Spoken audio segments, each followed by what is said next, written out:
जय श्री कृष्णा। राधे राधे जी। आज की कथा में आप सभी भक्तों का हार्दिक स्वागत है। भगवान श्री कृष्ण और श्रीमती राधा रानी की कृपा सदैव आप और आपके समस्त परिवार पर बनी रहे। और मार्गशीर्ष मास की कथा में आजकल आप लोग सुन रहे हैं भगवान जगन्नाथ और पुरुषोत्तम क्षेत्र की महिमा।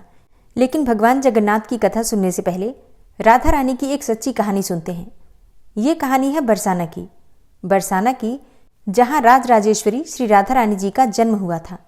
और ये बरसाना की एक सच्ची घटना है। बरसाना में श्री राधा रानी जी का एक मंदिर है। उस मंदिर के पास ही एक सेठ जी रहा करते थे।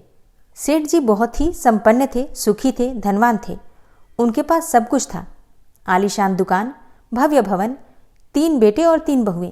अब इस प्रकार से देखा जाए तो सेठ जी काफ़ी संपन्न थे और हर प्रकार से सुखी भी थे। लेकिन फिर भी उनके मन में एक बहुत बड़ा दुख था। उन्हें हमेशा लगता था कि काश उनके कोई पुत्री भी होती। उन्हें लगता था अगर एक पुत्री होती तो वे अपने मन की सारी बातें अपनी पुत्री को बताते और अपनी पुत्री को बहुत दुलार करते, बहुत लाड करते। अब कुछ समय पहले ही सेठ जी की पत्नी का देहांत हो गया था, तो इसलिए भी सेठ जी बहुत अकेलापन महसूस करते थे। सेठ जी हमेशा अपने घर के पास वाले मंदिर में श्री राधा जी के दर्शन के लिए जाया करते थे। एक दिन जब सेठ जी मंदिर में श्री राधा जी के दर्शन करने गए, उस दिन मंदिर में एक संत पधारे थे।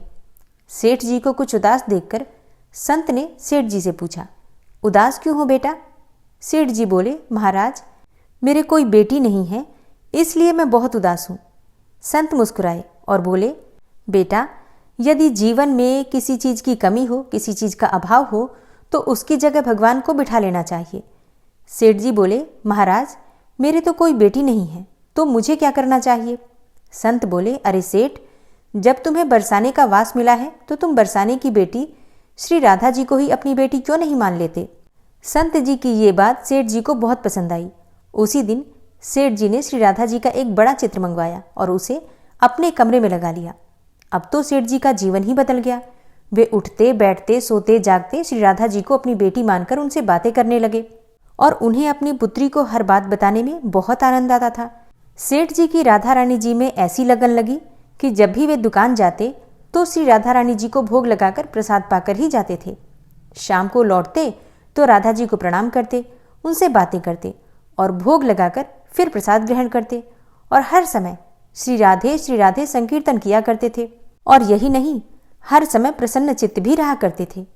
और जब भी सेठ जी से कोई उनका परिचय पूछता तो सेठ जी कहते, 3 बहू बेटे हैं घर में, सुख सुविधा है पूरी, संपत्ति भरी भवन में रहती, नहीं कोई मजबूरी, कृष्ण कृपा से जीवन पथ में आती न कोई बाधा, मैं बड़भागी पिता हूँ, मेरी बेटी है श्री राधा। अब एक दिन सेठ जी के घर में एक चूड़ी पहनाने वाली मनिहारिन आई। तीनों बहुओं ने बारी बारी से जाकर मनिहारिन से चूड़ियां पहन ली। श्री राधा जी को लगा कि आज हमारे पिता के घर में चूड़ी पहनाने वाली आई है, तो मैं भी जाकर चूड़ियां पहन लेती हूँ। जैसे ही तीनों बहुएं चूड़ियां पहनकर गईं, श्री राधा जी प्रकट हो गईं। मनिहारिन ने जब राधा जी का स्वरूप देखा तो वह उन्हें देखते ही रह गई। राधा जी बोली, मुझे भी कोई चूड़ी पहना दो ना मनिहारिन। अब मनिहारिन ने समझा कि इनके घर में कोई मेहमान आया होगा। ये सोचकर मनिहारिन ने राधा जी को भी चूड़ियां पहना दी। तब श्री राधा जी चूड़ियां पहनकर एक ओट में जाकर अंतर्ध्यान हो गई। सभी को चूड़ियां पहनाकर मनिहारिन हमेशा की तरह चूड़ियों का पैसा लेने सेठ जी की दुकान पर चली गई। मनिहारिन को देखते ही सेठ जी बोले, घर पर चूड़ियां पहनाने गई थी, ये लो तुम्हारे पैसे। सेठ जी ने मनिहारिन को हर बार के जितने ही पैसे दिए। मनिहारिन बोली, सेठ जी इस बार मैं ज़्यादा पैसे लूँगी, मैंने आपके घर में 3 जनों को नहीं बल्कि 4 जनों को चूड़ियाँ पहनाई है। सेठ जी बोले, हमारे घर में 3 बहुओं के अलावा चौथी तो कोई है ही नहीं चूड़ी पहनने वाली। मनिहारिन बोली, ये मैं नहीं जानती, लेकिन मैंने तो चूड़ी 4 जनों को पहनाई है। सेठ जी बोले कि बाकी के पैसे मैं पहले घर में पता करूंगा, उसके बाद दूंगा। मनिहारिन बोली, ठीक है सेठ जी, आप घर में पता कर लीजिएगा। यह कहकर मनिहारिन तो चली गई। अब शाम को सेठ जी जब घर पहुंचे, उन्होंने घर में मनिहारिन के बारे में पूछा। उनकी बहुओं ने कहा कि केवल हम तीनों ने ही चूड़ियां पहनी थी। सेठ जी बोले, मैं भी कहूं कि चौथा तो कोई है ही नहीं हमारे घर में जो चूड़ियां पहने। इस प्रकार सेठ जी ये बात भूल गए और अपने नित्य काम में लग गए। सेठ जी राधा राधा बोलते बोलते श्री राधा जी को प्रसाद का भोग लगाकर और भोजन करके सो गए। अब जब सेठ जी को नींद आ गई तो उनके स्वप्न में श्री राधा जी प्रकट हो गई। राधा जी बहुत उदास थी, उनकी आंखों में आंसू थे। सेठ जी ने पूछा, बेटी उदास क्यों हो? श्री राधा जी बोली, आज मेरा मन बहुत दुखी है। मैंने आज अपने पिता का घर समझकर यहाँ उस मनिहारिन से चूड़ियाँ पहनी थी, परंतु पिताजी, आपने तो उस मनिहारिन को मेरी चूड़ियों का मोल ही नहीं चुकाया। पिताजी, आपने मुझे बेटी तो बना लिया, परंतु आपको मेरी याद ही नहीं आई। आपने मुझे भुला दिया, इससे मैं बहुत दुखी हूँ। ये सुनकर सेठ जी सपने में ही रोते हुए बोले, बेटी मुझे क्षमा कर दो, मुझसे बहुत बड़ी भूल हो गई। सेठ जी तुरंत नींद में से उठ बैठे, उनकी आंखों से आंसू आ रहे थे। सेठ जी ने तुरंत तिजोरी में से पैसे निकाले और मनिहारिन के घर की तरफ चल दिए। सेठ जी ने मनिहारिन के घर का दरवाज़ा खटखटाया। मनिहारिन ने दरवाज़ा खोला। सेठ जी, आप इतनी रात को? सेठ जी को अपने घर पर देखकर मनिहारिन चौंक गई। सेठ जी के नेत्रों में आंसू भरे थे। सेठ जी बोले, तुम्हारे जैसा बड़भागी कोई नहीं है। मनिहारिन बोली, सेठ जी क्या हुआ? सेठ जी बोले, मैंने राधा जी को अपनी बेटी बनाया, परंतु मैंने उन्हें कभी अपने नेत्रों से नहीं देखा, लेकिन तुमने आज उन्हीं राधा रानी को अपने हाथों से चूड़ियाँ पहनाई है। आज तुम्हारे जितना भाग्यशाली इस धरती पर कोई नहीं है। मैं तुम्हें अपनी पुत्री की पहनी हुई चूड़ियों का मोल चुकाने आया हूँ। यह कहकर सेठ जी ने रुपयों से भरी हुई थैली मनिहारिन के सामने रख दी और कहा, इसमें से जो भी लेना हो वो ले लो। जब मनिहारिन ने सुना कि स्वयं राधा जी उससे चूड़ियाँ पहनने आई थी, तो उसकी आंखों से भी आंसुओं की धारा बह निकली। मनिहारिन बोली, सेठ जी, मैं राधा रानी की चूड़ियों के पैसे आपसे कैसे ले सकती हूँ? राधा रानी तो इस बरसाने की बिटिया है और मैं बिटिया को चूड़ी पहनाने के पैसे आपसे नहीं लूँगी। परंतु सेठ जी नहीं माने। सेठ जी ने रुपयों से भरी हुई थैली मनिहारिन के घर पर रखी और वहाँ से सीधे श्री राधा जी के मंदिर चले गए। उस दिन के बाद सेठ जी ने सब कुछ छोड़कर संन्यास ले लिया और अपना शेष जीवन राधा जी के मंदिर में राधा जी की भक्ति करते करते ही बिता दिया। ये एक सत्य कथा है और इस कथा का सीधा सा सार है कि एक बार अगर ईश्वर से आपका कोई भी रिश्ता जुड़ जाता है तो इसके बाद दुनिया के सारे रिश्ते नाते फीके लगते हैं। एक और चीज़, अगर आपका कोई भी रिश्ता नहीं साथ दे रहा है आपका, या फिर कोई रिश्ता आपके पास नहीं है, किसी का भी अभाव हो, तो जैसा संत ने कहा, राधा रानी को और ठाकुर जी को अपने रिश्ते में मान लीजिए और देखिए, चाहे कोई रिश्ता निभाए ना निभाए, लेकिन ठाकुर जी और श्रीमती राधा रानी जो ठकुराइन हैं, वो अपना रिश्ता ज़रूर निभाते हैं। और विश्वास कीजिए, इसके बाद फिर आपको अपने जीवन में किसी चीज़ की कभी भी कोई भी कमी महसूस नहीं होगी। और ये 100% नहीं बल्कि 1000% सत्य है। तो प्रेम से बोलिए, युगल जोड़ी सरकार की जय, श्री राधा रानी की जय। और मार्गशीर्ष मास की कथा में आजकल आप सुन रहे हैं जगन्नाथपुरी अर्थात पुरुषोत्तम क्षेत्र की महिमा का वर्णन। पुरुषोत्तम क्षेत्र की महिमा का वर्णन करते हुए श्री लक्ष्मी जी कहती हैं, इस क्षेत्र का आकार शंख के समान है। उसके मस्तक पर पश्चिम की सीमा में सब कामनाओं को पूर्ण करने वाले भगवान शंकर विराजते हैं। शंख के आगे अर्थात पूर्व सीमा पर भगवान नीलकंठ हैं और इन दोनों के मध्य का प्रदेश 1 कोस तक का है। भगवान नारायण का यह परम पावन क्षेत्र अत्यंत दुर्लभ है। यहाँ मृत्यु हो जाने मात्र से ही प्राणियों की मुक्ति हो जाती है तथा यहाँ का समुद्र स्नान करने मात्र से ही मोक्ष प्रदान करने वाला है। शंखाकार तीर्थ के दूसरे आवर्त में कपाल मोचन नामक लिंग स्थित है। जो मनुष्य कपाल मोचन का दर्शन, पूजन और उन्हें प्रणाम करता है, वह ब्रह्म हत्या आदि पापों का त्याग कर देता है। हे धर्मराज, शंख के तृतीय आवर्त के स्थान में मेरी आद्या शक्ति विमला देवी को स्थित जानो। वे भोग और मोक्ष प्रदान करने वाली हैं। जो भक्ति पूर्वक इनका दर्शन, पूजन और इन्हें प्रणाम करता है, वह संपूर्ण कामनाओं को प्राप्त कर लेता है और अंत में मोक्ष को भी पाता है। शंख के नाभि स्थान में कुंड, वट और भगवान पुरुषोत्तम इन तीनों की स्थिति है। कपाल मोचन से लेकर अर्धांशनी तक शंख का मध्य भाग जानना चाहिए और जो अर्धांशनी का दर्शन करके उन्हें प्रणाम करता है, वह अक्षय भोगों का उपभोग करता है। तीनों लोकों में जो स्वर्ग और मोक्ष प्रदान करने वाले तीर्थ हैं, उन सब में यह पुरुषोत्तम क्षेत्र तीर्थराज कहा गया है। मुक्तिदायक जितने भी क्षेत्र हैं, उन सब में यह सायुज्य प्रदान करने वाला माना गया है। यहाँ निवास करने वाले प्राणी जन्म, मृत्यु और जरा का शोक नहीं करते। रोहिणी नामक कुंड भगवान के करुणा रूप जल से भरा हुआ है और वह स्पर्श करने मात्र से ही भवबंधन से मुक्ति देता है। प्रलय काल में जो जल बढ़ता है, वह पीछे इसी कुंड में विलीन हो जाता है। हे धर्मराज, यहाँ के निवासी मोक्ष के अधिकारी हैं, उन पर तुम्हारा शासन नहीं चल सकता। यह क्षेत्र पृथ्वी पर रहने वाले सब प्राणियों को मोक्ष प्रदान करता है। कामाक्ष और क्षेत्रपाल के मध्य में विमला की स्थिति है। भगवान पुरुषोत्तम के दक्षिण भाग में साक्षात ब्रह्म स्वरूप नृसिंह जी विराजमान है। ये प्रभा से उज्जवल हैं और हिरण्यकशिपु का वक्षस्थल विदीर्ण करके यहाँ स्थित हुए हैं। इनके दर्शन से सब पापों का नाश हो जाता है और इनके आगे प्राणों का त्याग करने वाला मनुष्य ब्रह्म सायुज्य को प्राप्त होता है। अविमुक्त क्षेत्र अर्थात काशी में मरने वाले प्राणी के कानों में भगवान महेश्वर बोध के उपाय भूत ब्रह्म ज्ञान का उपदेश देते हैं और बुद्धि से उसका अभ्यास करके जीव क्रमशः मोक्ष को प्राप्त होता है। उपदेशक भगवान शिव की महिमा से वह ज्ञान कभी विस्मृत नहीं होता, क्रमशः अभ्यास में आकर मोक्ष की प्राप्ति करा देता है। परंतु जो लोग इस पुरुषोत्तम क्षेत्र में प्राण त्याग करते हैं उनकी तो तत्काल ही मुक्ति हो जाती है। यहाँ समुद्र स्नान करने से, भगवान पुरुषोत्तम अपने दर्शन से, कल्प वृक्ष अपनी छाया में जाने से तथा यह संपूर्ण क्षेत्र अपने भीतर कहीं भी मृत्यु होने से मोक्ष प्रदान करता है। जो मनुष्य भक्तिपूर्वक जिसमें भी विश्वास करता है वह उसी से यहाँ मुक्त हो जाता है। ऐसा तीर्थ दूसरा नहीं है। इस क्षेत्र में अंतर्वेदी की रक्षा के लिए 8 शक्तियां बताई गई हैं। वट वृक्ष की जड़ में मंगला, पश्चिम में विमला, शंख के पृष्ठभाग में सर्वमंगला, उत्तर दिशा में अर्धांशिनी तथा लंबा, दक्षिण में कालरात्रि, पूर्व में मरीचिका तथा कालरात्रि के पीछे चंड रूपा शक्ति स्थित है। इस प्रकार इन उग्र रूप वाली 8 शक्तियों से यह क्षेत्र सब ओर से सुरक्षित है। इन 8 शक्तियों के दर्शन तथा कीर्तन से सब पापों का नाश हो जाता है। रुद्राणी के 8 भेद देखकर भगवान शंकर भी अपने को 8 स्वरूपों में व्यक्त करके परमेश्वर श्रीहरि की उपासना करते हैं। कपाल मोचन, क्षेत्रपाल, यमेश्वर, मार्कंडेश्वर, ईशान, बिल्वेश्वर, नीलकंठ और वटवृक्ष की जड़ में वटेश्वर, ये 8 भगवान शिव के लिंग हैं जिनका दर्शन, स्पर्श और पूजन करके मनुष्य मुक्त हो जाता है।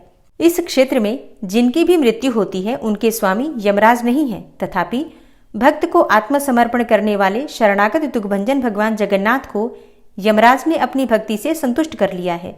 इसलिए मेरे और सुदर्शन चक्र के साथ भगवान विष्णु स्वर्ण बालुका से आवृत होकर न त्यागने योग्य इस उत्तम तीर्थ में अदृश्य भाव से रहेंगे।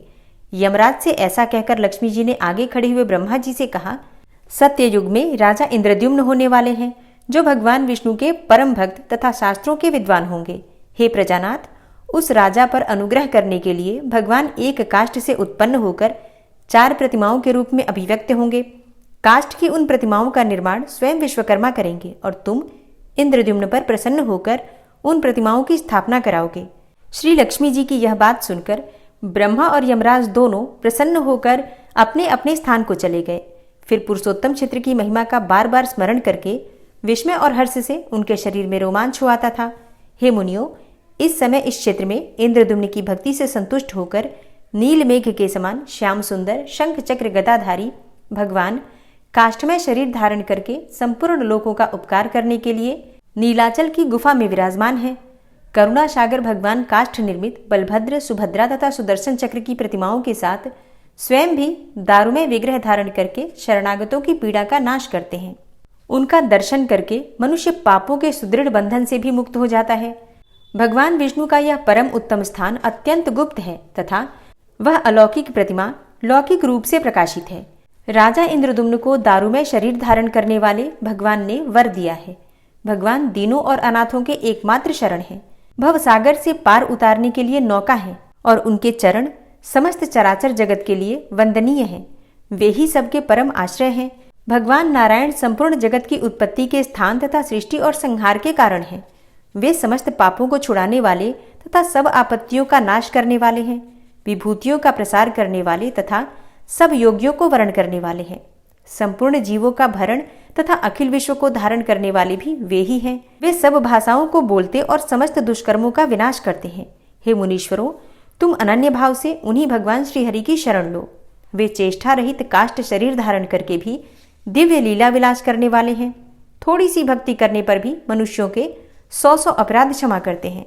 इस विषय में जैमिनी जी एक कथा कहते हैं कि कुरुक्षेत्र में उत्पन्न हुए एक ब्राह्मण और एक क्षत्रिय दोनों मित्र थे। दोनों ने प्रेम पूर्वक परदेश की यात्रा की। उनका आहार विहार एक ही था। दोनों सदाचार के मार्ग से भ्रष्ट हो चुके थे और मोहवश शास्त्र निषिद्ध आचरण करते थे। स्वाध्याय, वसटकार, स्वधा अर्थात श्राद्ध और तर्पण, स्वाहा अर्थात यज्ञ, इनसे वे कोसों दूर थे। महापातकों से कलंकित होकर वे मदिरा पीते थे और वैश्या के सहवास में रहकर आनंद का अनुभव करते थे। परलोक की चिंता तो उन्हें कभी स्वप्न में भी नहीं आती थी। इसी प्रकार मनमाना बर्ताव करते हुए उनकी आधी आयु बीत चुकी थी। एक दिन घूमते घामते वे दोनों यज्ञशाला में जा पहुंचे और दूर से ही स्तोत्र तथा शास्त्र चर्चा सुनने लगे। वहां होने वाली वैदिक क्रियाओं को देखकर उस समय उन अधार्मिकों के मन में भी धर्म के प्रति श्रद्धा हो गई। उनका नाम पुंडरीक और अम्बरीश था। वे अपनी उच्च जाति का स्मरण करके अपने दुराचारों की निंदा करते हुए एक दूसरे से कहने लगे, हम दोनों पाप के भयंकर समुद्र को कैसे पार करेंगे? हमने जो जो पाप संचित किए हैं उनको शास्त्र भी नहीं जानता। उन घोर पापों का प्रायश्चित अत्यंत दुर्लभ है। तथापि इस यज्ञ सभा में जो ये ब्रह्मनिष्ठ पधारे हुए हैं, उन्हें प्रणाम से प्रसन्न करके हम अपने उद्धार का उपाय पूछते हैं। ऐसा निश्चय करके उन दोनों ने ब्राह्मणों को प्रणाम किया और अपने अपने पापों को ठीक ठीक बताकर उनसे प्रायश्चित पूछा। उन दोनों की बातें सुनकर उन श्रेष्ठ ब्राह्मणों ने आंखें बंद कर लीं। किसी ने कुछ भी नहीं कहा। उनके बीच एक श्रेष्ठ वैष्णव थे जो उस यज्ञ सभा में प्रधान थे। भगवान की भक्ति के महात्म्य से उन्होंने समस्त पापों का नाश कर दिया था। वक्ताओं में श्रेष्ठ उन वैष्णव ब्राह्मण ने हंसकर वहां बैठे हुए उन दोनों से कहा, हे ब्राह्मण और हे क्षत्रिय कुमार, यदि तुम दोनों अत्यंत भयंकर पाप राशि से छुटकारा पाना चाहते हो तो शीघ्र पुरुषोत्तम क्षेत्र में चले जाओ। वह सब क्षेत्रों से उत्तम है। जहां राजर्षि इंद्रद्युम्न की भक्ति से उन पर अनुग्रह करने वाले भगवान पुरुषोत्तम काष्ठमय शरीर धारण करके रहते हैं। शंख चक्र और गदा धारण करने वाले उन भगवान जगन्नाथ की आराधना करके तुम इच्छानुसार पाप क्षय और मोक्ष भी पा सकोगे। यह ध्रुव सत्य है। उनका दर्शन करने से सब पाप एक साथ ही नष्ट हो जाते हैं। इसलिए परम पवित्र उत्कल देश में दक्षिण समुद्र के तट पर नीलाचल के शिखर पर निवास करने वाले सर्वव्यापी भगवान जगदीश्वर की शरण में जाओ। वे करुणा निधान भगवान तुम दोनों का मनोरथ अवश्य सिद्ध करेंगे। वैष्णव महात्मा के इस प्रकार आदेश देने पर वे ब्राह्मण और क्षत्रिय अत्यंत हर्षयुक्त होकर उसी मार्ग से पुरुषोत्तम क्षेत्र को चल दिए। जय जगन्नाथ। पुंडरीक और अम्बरीश ने किस प्रकार से भगवान को प्रसन्न किया, ये सारा वृतांत आप कल की कथा में सुनेंगे। ओम महालक्ष्म्यै च विद्महे विष्णुपत्न्यै च धीमहि तन्नो लक्ष्मी प्रचोदयात्। महालक्ष्मी अष्टकम स्तोत्र का पाठ हिंदी अर्थ से। ओम श्री महालक्ष्मी अष्टकम।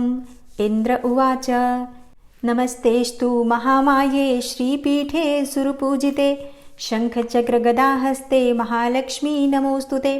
अर्थात इंद्र बोले, श्रीपीठ पर स्थित और देवताओं से पूजित होने वाली हे महामाये तुम्हें नमस्कार है। हाथ में शंख चक्र और गदा धारण करने वाली हे महालक्ष्मी तुम्हें प्रणाम है। नमस्ते गरुड़ारूढ़े कोलासुर भयंकरी सर्व पाप हरे देवी महालक्ष्मी नमोस्तुते। अर्थात गरुड़ पर आरूढ़ होकर कोलासुर को भय देने वाली और समस्त पापों को हरने वाली हे भगवती महालक्ष्मी तुम्हें प्रणाम है। सर्वज्ञे सर्ववरदे सर्वदुष्ट भयंकरी सर्व पाप हरे देवी महालक्ष्मी नमोस्तुते। अर्थात सब कुछ जानने वाली, सबको वर देने वाली, समस्त दुष्टों को भय देने वाली और सबके दुखों को दूर करने वाली हे देवी महालक्ष्मी तुम्हें नमस्कार है।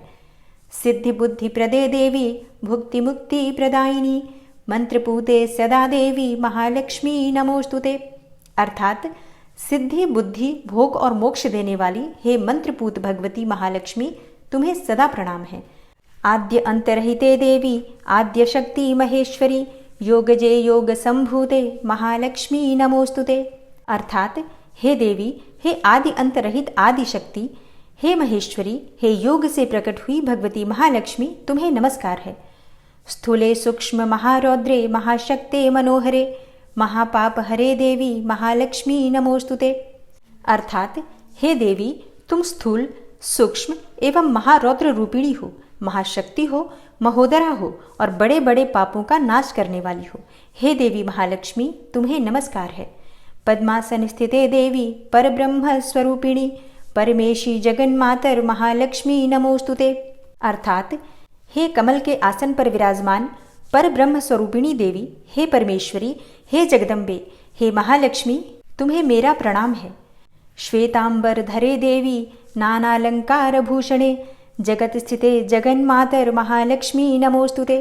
अर्थात हे देवी, तुम श्वेत वस्त्र धारण करने वाली और नाना प्रकार के आभूषणों से विभूषित हो, संपूर्ण जगत में व्याप्त एवं अखिल लोक को जन्म देने वाली हो। हे महालक्ष्मी, तुम्हें मेरा प्रणाम है। महालक्ष्म्याष्टकम स्तोत्रम यह पठेत भक्तिमान नरः सर्वसिद्धिमवाप्नोति राज्यम प्राप्नोति सर्वदा। अर्थात जो मनुष्य भक्ति युक्त होकर इस महालक्ष्म्याष्टक स्तोत्र का सदा पाठ करता है वह सारी सिद्धियों और राज्य वैभव को प्राप्त करता है। एक कालम पठे नित्यम महापाप विनाशनम द्विकालम च पठे नित्यम धन धान्य समन्वितः। अर्थात जो प्रतिदिन एक समय पाठ करता है उसके बड़े बड़े पापों का नाश हो जाता है, और जो मनुष्य 2 समय पाठ करता है वह धन धान्य से संपन्न होता है। त्रिकालम यह पठे नित्यम महाशत्रु विनाशनम महालक्ष्मीर्भवे नित्यम प्रसन्ना वरदा शुभा। अर्थात जो प्रतिदिन 3 काल पाठ करता है, मतलब त्रिसंध्या में पाठ करता है, सुबह शाम दोपहर अगर तीनों समय पाठ किया जाए तो ऐसे मनुष्य के महान शत्रुओं का भी नाश हो जाता है और उसके ऊपर कल्याणकारिणी वरदायिनी महालक्ष्मी सदा ही प्रसन्न रहती हैं। ओम महालक्ष्मी नमः। हे विष्णुप्रिया, हे माँ महालक्ष्मी, हम सभी भक्तों पर अपनी कृपा सदा ही बनाए रखना। ओम विश्वम विष्णुर्वषट्कारो भूतभव्य भवत्प्रभु भूतकृत भूतभृद्भावो भूतात्मा भूतवाहन भूतात्मा परमात्मा च मुक्तानां परमागति अव्ययः पुरुषः साक्षी क्षेत्रज्ञो अक्षर एव च योगो योगविदां नेता प्रधान पुरुषेश्वरः नारसिंहवपुः श्रीमान् केशवः पुरुषोत्तमः सर्वः शर्वः शिवस्थाणुर्भूतादिर्निधिर्व्ययः संभवो भावनो भर्ता प्रभवः प्रभुरीश्वरः स्वयंभू शंभुरादित्यः पुष्कराक्षो महास्वनः अनादिनिधनो विधाता धातुरुत्तमः अप्रमेयो ऋषिकेश पद्मनाभो अमरप्रभु विश्वकर्मा मनुस्त्वष्टा स्थविष्ठः स्थविरो ध्रुवः अग्राह्यः शाश्वतः कृष्णो लोहिताक्षः प्रतर्दनः प्रभूतस्त्रिककुब्धाम पवित्रं मङ्गलं परम् ईशानः प्राणदः प्राणो ज्येष्ठः श्रेष्ठः प्रजापति हिरण्यगर्भो भूगर्भो माधवो मधुसूदनः ईश्वरो विक्रमी धन्वी मेधावी विक्रमः क्रमः अनुत्तमो दुराधर्षः कृतज्ञः कृतिरात्मवान् सुरेशः शरणं शर्म विश्वरेताः प्रजाभवः अह संवत्सरो व्याल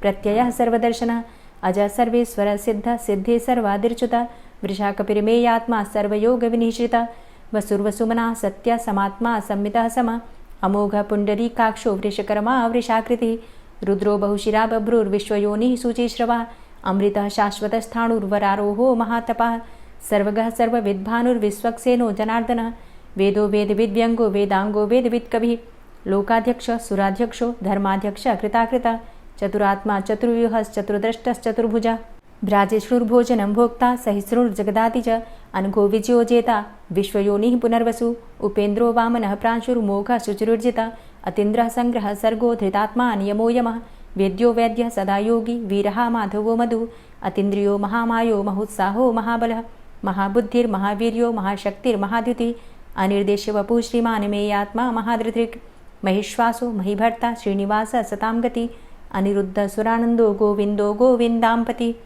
मरीचिर्दमनो हंस सुपर्णो भुजगोत्तम हिरण्यनाभ सुतपा पद्मनाभ प्रजापति अमृत्यु सर्वदिक्सिंह संधाता संधिमानस्थिर अजो दूर्मर्षणः शास्ता विश्रुतात्मा सुरारिः गुरुर्गुर्तमो धाम सत्य सत्यपराक्रम निमिषो अनिमिषो श्रग्वी वाचस्पतिरुदारधि अग्रणिर्ग्रामणी श्रीमान् न्यायो नेता समीरण सहस्रमूर्धा विश्वात्मा सहस्राक्षा सहस्रपात आवर्तनो निवृत्तात्मा संवृतः संप्रमर्दन अह संवर्तको वह निर्निलोधरणीधरः सुप्रसादः प्रसन्नात्मा विश्वदृग् विशुभुग् विभु सत्कर्ता सत्कृतः साधु जहर्नुर्नारायणो नरः असंख्येयो अप्रमेयात्मा विशिष्ट शिष्टकृच्छुवि सिद्धार्थ सिद्धसंकल्प सिद्धिदः सिद्धिसाधनः वृषाहि वृषभो विष्णुर्विष्पर्वा वृषोदरः वर्धनो वर्धमानश्च विविक्तः श्रुतिसागरः सुभुजो दूर्धरो वाग्मी महेन्द्रो वसुदो वसु नैकरूपो बृहद्रूप शिपिविष्टः प्रकाशनः ओजस्तेजो द्युतिधर प्रकाशात्मा प्रतापनः रिद्धस्पष्टाक्षरो मन्त्रश्चन्द्रांशुर्भास्करदुतिः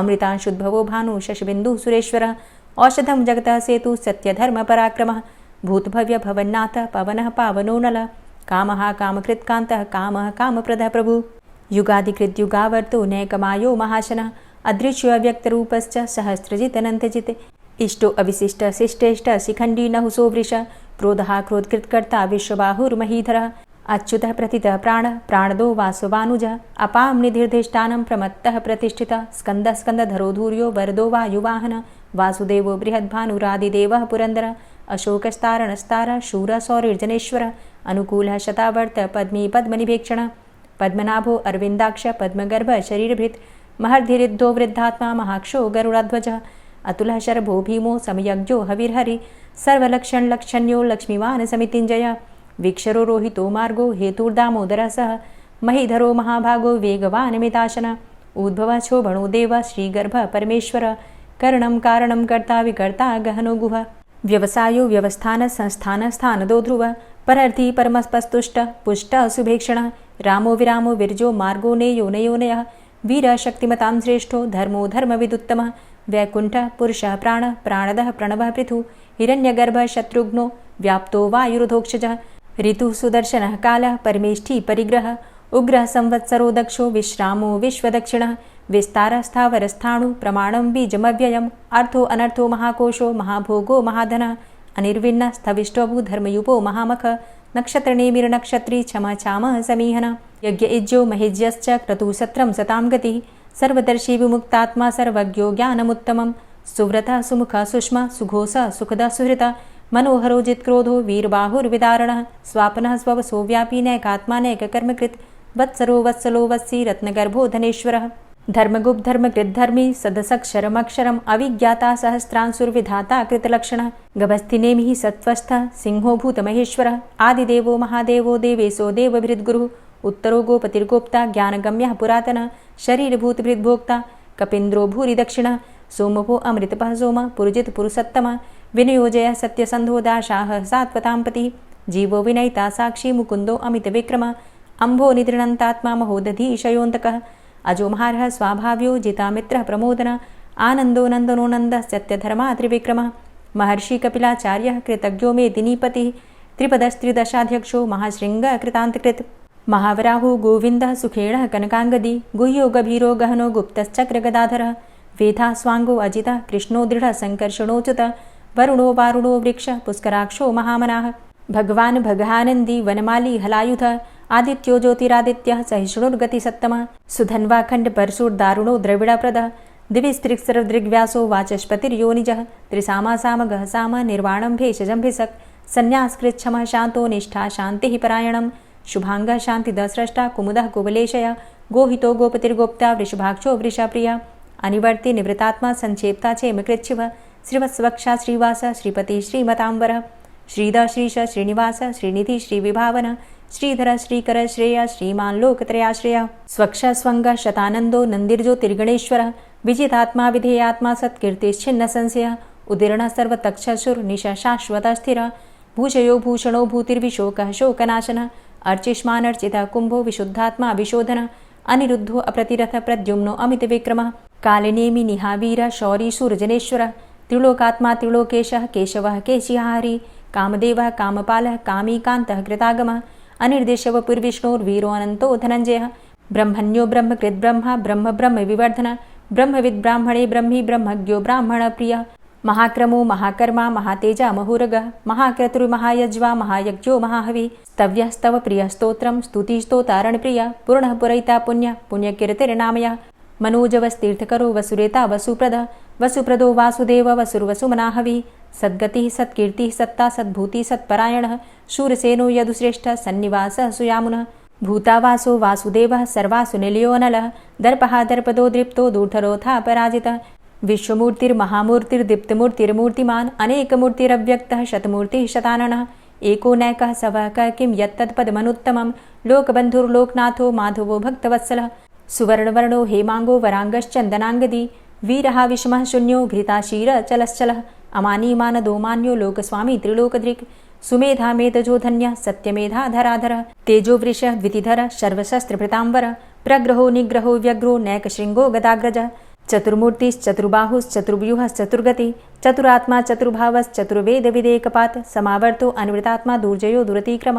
दुर्लभो दुर्गमो दुर्गो दुरावासो दुरारिहा शुभांगो लोकसारंग शुतन्तुस्तन्तुवर्धन इंद्रकर्मा महाकर्मा कृतकर्मा कृतागम उद्भव सुंदर सुन्दो रत्ननाभ सुलोचन अर्को वाजसन श्रृंगी जयन्तः सर्वविजयी सुवर्णबिन्दु रक्षोभ्य सर्वभागीश्वरेश्वर महाहृदो महागर्तो महाभूतो महानिधि कुमुदः कुन्दरः कुन्दः पर्जन्यः पावनो नीलः अमृताशो अमृतवपुः सर्वज्ञः सर्वतोमुखः सुलभः सुव्रतः सिद्धः शत्रुजित् शत्रुतापनः न्यग्रोधोदुम्बरो अस्वस्थश्चाणुरान्ध्रनिषूदनः सहस्रार्चिः सप्तजिह्वः सप्तैधा सप्तवाहनः अमूर्तिरणघो अचिन्त्यो भयकृद्भयनाशनः अणुर्बृहत्कृशः स्थूलो गुणभृन्निर्गुणो महान् अधृतस्वधृतश्वास्य प्राग्वंशो वंशवर्धनः भारभृतिकथितो योगी योगी स सर्वकामद आश्रमश्रमण क्षाम सुपर्णो वायुवाहन धनुर्धरोर्धनुर्वेदो दण्डोदमयितादम अपराजितः सर्वसहो नियन्ता नियमो यमः सत्त्ववान् सात्विकः सत्य सत्यधर्मपरायण अभिप्रायः प्रियार्होर्ह प्रियकृत् प्रीतिवर्धनः विहाय सगतिर्ज्योति सुरुचिर्हुद्भुग्विभु रविर्विलोचनः सूर्य सविता रविलोचनः अनन्तो हुद्भुग्भोक्ता सुखदो नैकजोग्रज अनिर्विण्ण सदामर्षि लोकाधिष्ठानमद्भुतः सनात सनातन्तमः कपिलः कपिरप्यय स्वस्तिदा स्वस्तिकृत् स्वस्ति स्वस्तिभुक् स्वस्ति दक्षिणः रौद्रः कुण्डली चक्रे विक्रमयुर्जितशासनः शब्दातिगः शब्दशः शिशिरः शर्वरीकरः अक्रूरः पेशलो दक्षो दक्षिणः क्षमिणाम्बर विद्वतमो वितभय पुण्यश्रवणकीर्तन उत्तारणो दुष्कृतिः पुण्यो दुःस्वप्ननाशन वीरः रक्षणः सन्तो जीवनः पर्यवस्थितः अनन्तरूपो अनन्तसृर्जितमन्युर्भयापः चतुरश्रो गभीरात्मा विदिशो व्यादिशो दिश अनादिर्भूर्भुवो लक्ष्मीः सुवीरो रुचिराङ्गद जननो जन्मादिर्भीमो भीमपराक्रम आधारनीलयो धाता पुष्पः सः प्रजागर ऊर्ध्वगः सत्पथाचारः प्राणदः प्रणमापण प्रमाणं प्राणनीलयः प्राणभृत् प्राणजीवनः तत्त्वं तत्त्वविदेकात्मा जन्म मृत्यु जरातिग पूर्वस्वस्तरुस्तार सविता प्रपितामह यज्ञो यज्ञपतिर्यज्वा यज्ञाङ्गो यज्ञवाहन यज्ञभृद्यज्ञकृद्यज्ञ यज्ञभुग्यज्ञसाधन यज्ञान्तिकृद्यज्ञ गुह्यमन्यमन्नादेव च आत्मयोनिः स्वयं जातो वैखानः सामगायन देवकीनन्दन स्रष्टा क्षितिसः पापनाशन शङ्खभृन्नन्दकी चक्री शारङ्गधन्वा गदाधरः रथाङ्गपाणिरक्षोभ्य सर्वप्रहरणायुध ओम नमः इति। और अब आप सुनेंगे श्री तुलसी चालीसा। श्री तुलसी महारानी करु विनय सिरनाय, जो मम हो संकट विकट दीजे मात नशाय। नमो नमो तुलसी महारानी, महिमा अमित न जाए बखानी। दियो विष्णु तुमको सन्माना, जग में छायो सुयस महाना। विष्णु प्रिया जय जयति भवानी, तिहु लोक की हो सुख खानी। भगवत पूजा करे जो कोई, बिना तुम्हारे सफल न होई। जिन घर तव नहीं होय निवासा, उस घर कर ही विष्णु नहीं बासा। करें सदा जो तव नित सुमिरन, तेहि के काज होय सब पूरन। कार्तिक मास महात्म तुम्हारा, ताको जानत सब संसारा। तव पूजन जो करे कुंवारी, पावे सुंदर वर सुकुमारी। करे जो पूजा नित प्रति नारी, सुख संपत्ति से होय सुखारी। वृद्धा नारी करे जो पूजन, मिले भक्ति होवे पुलकित मन। श्रद्धा से पूजे जो कोई, भवनिधि से तर जावे सोई। कथा भागवत यज्ञ करावे, तुम बिन नहीं सफलता पावे। छायो तब प्रताप जग भारी, ध्यावत तुम्हीं सकल चित धारी। तुम्ही मात यंत्रन तंत्रन में, सकल काज सिद्धि होवे क्षण में। औषधि रूप आप हो माता, सब जग में तव यश विख्याता। देव ऋषि मुनि और तपधारी, करत सदा तव जय जयकारी। वेद पुराणन तव यश गाया, महिमा अगम पार नहीं पाया। नमो नमो जय जय सुख कारणि, नमो नमो जय दुख निवारणी। नमो नमो सुख संपत्ति देनी, नमो नमो अघ काटन छेनी। नमो नमो भक्तन दुख हरणी, नमो नमो दुष्टन मद छेनी। नमो नमो भव पार उतारणी, नमो नमो परलोक सुधारणी। नमो नमो निज भक्त उबारणी, नमो नमो जन काज सवारणी। नमो नमो जय कुमति नशावनी, नमो नमो सब सुख उपजावनी। जयति जयति जय तुलसी माई, ध्याऊं तुमको शीश नवाई। निज जन जानी मोहि अपनाओ, बिगड़े कारज आप बनाओ। करूं विनय मैं मात तुम्हारी, पूर्ण आशा करहु हमारी। शरण चरण कर जोरी मनाऊं, निश दिन तेरे ही गुण गाऊं। करहु मात अब मोह पर दाया, निर्मल होए सकल मम काया। मांगू मातु यही बर दीजे, सकल मनोरथ पूर्ण कीजे। जानू नहीं कछु नेम आचारा, क्षमहु मातु अपराध हमारा। 12 मास करे जो पूजा, तासम जग में और नहीं दूजा। प्रथम ही गंगा जल मंगवावे, फिर सुंदर स्नान करावे, चंदन अक्षत पुष्प चढ़ावे, धूप दीप नैवेद्य लगावे। करें आचमन गंगा जल से, ध्यान करे हृदय निर्मल से, पाठ करे फिर 40 की, स्तुति करे मात तुलसा की। यह विधि पूजा करे हमेशा, ताके तन नहीं रहे कलेशा। करे मास कार्तिक का साधन, सोवे नित पवित्र हुई जाहि। है यह कथा महासुखदाई, पढ़े सुने सो भव तर जाई।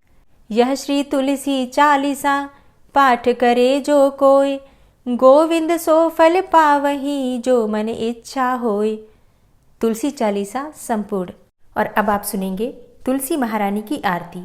तुलसी महारानी नमो नमो, हरि की पटरानी नमो नमो। तुलसी महारानी नमो नमो, हरि की पटरानी नमो नमो। धन्य तुलसी पूरण तप कीनो, धन्य तुलसी पूरण तप कीनो। शालिग्राम की बनी पटरानी नमो नमो। तुलसी महारानी नमो नमो, हरि की पटरानी नमो नमो। जाके पत्र मंजरी कोमल, जाके पत्र मंजरी कोमल। श्रीपति कमल चरण लपटानी नमो नमो, हरि की पटरानी नमो नमो। तुलसी महारानी नमो नमो। धूप दीप नैवेद्य आरती, धूप दीप नैवेद्य आरती। पुष्पन की वर्षा बरसानी नमो नमो, हरि की पटरानी नमो नमो। तुलसा महारानी नमो नमो। 56 भोग 36 व्यंजन, 56 भोग 36 व्यंजन। बिन तुलसा हरि एक न मानी नमो नमो। तुलसी महारानी नमो नमो, हरि की पटरानी नमो नमो। सभी सखी मैया तेरो यश गावे, सभी सखी मैया तेरो यश गावे। भक्ति दान दीजे महारानी नमो नमो। तुलसा महारानी नमो नमो, हरि की पटरानी नमो नमो। नमो नमो तुलसा महारानी, नमो नमो तुलसी महारानी। तुलसी महारानी नमो नमो, हरि की पटरानी नमो नमो। तुलसी महारानी नमो नमो, हरि की पटरानी नमो नमो। प्रेम से बोलिए तुलसी मैया की जय।